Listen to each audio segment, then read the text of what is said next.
Hey guys, Freddie Jenkins here again, and I saw this older horror film with Jamie Lee Curtis, and I figure she's such a great actress that everything that she's been in has been good so far.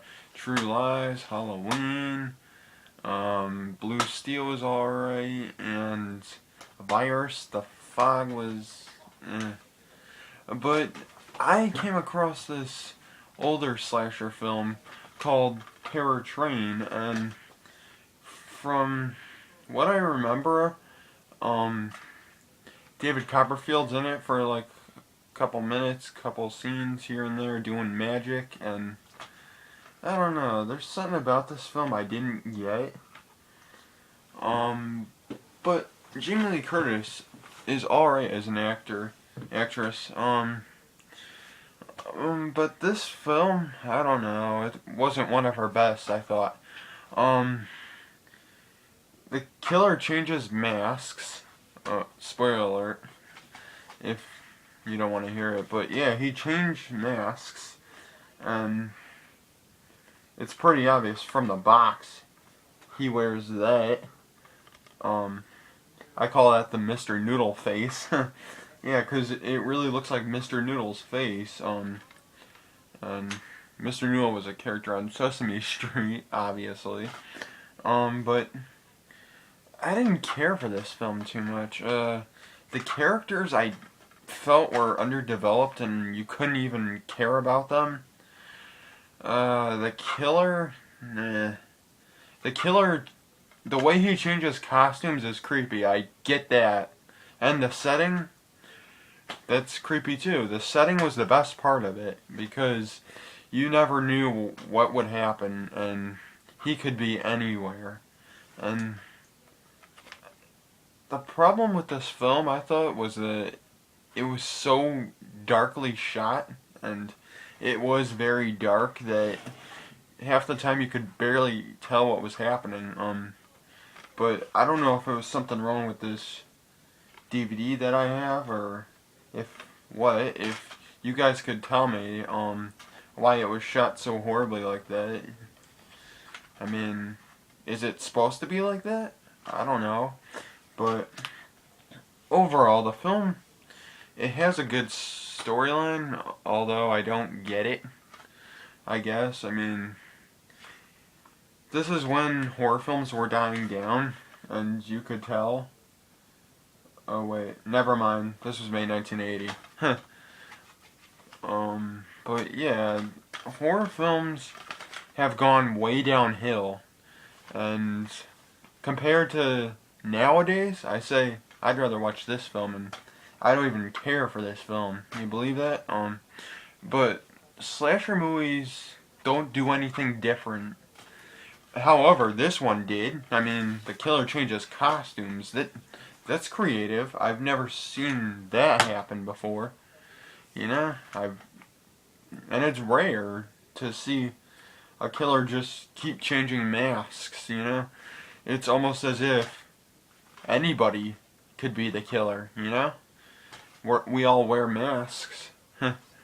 Not metaphorically speaking here, but the overall rating I'd have to give this is just a 5 out of 10. I mean, the kills weren't that great, I thought. I mean, I don't even remember half the kills because I was so bored. I couldn't even, I don't know why I even watched it. And sorry I shook the camera a little bit. I didn't mean to do that, but overall, this film is a 5 out of 10 for me. I mean, if you guys like watching killers change costumes and not expecting who the killer is, you know, I mean you could tell you can't tell the killer's identity, but you can tell when he's there on screen. That's what I'm trying to explain, but my words are a little bit twisted, so you'll have to forgive me for that, but overall, it's not worth it. I don't like it, but if you're into seeing cheesy 80s slashers, go for it. I mean, this one's different than the rest, and it's just a 5 out of 10 for me. And you know what? Who am I kidding? No, don't watch this film. You'd rather do anything than watch this film. It's boring. It's got nothing going for it except for Jamie Lee Curtis. Just, this movie, man. I can't believe I wasted $20 on this film. And I had high expectations because I heard it was really good, but whatever. What do you expect, you guys? I'm an idiot clown, I guess. But anyway, yeah, I really better get going, and no, do not watch this film because it's boring. Just look up some of the costume images for the killer because it's pretty cool looking, his outfits and all, but it's not even really a slasher film because there's hardly any kills from what I remember. There's only 5, I think. And 5 kills really isn't that much. I mean, this movie was kind of bad, I must admit, but it had up to 15. I mean, what the hell? I mean, sure, more blood, more gore doesn't make a better movie, but at least give us something. Give us a creative kill, please.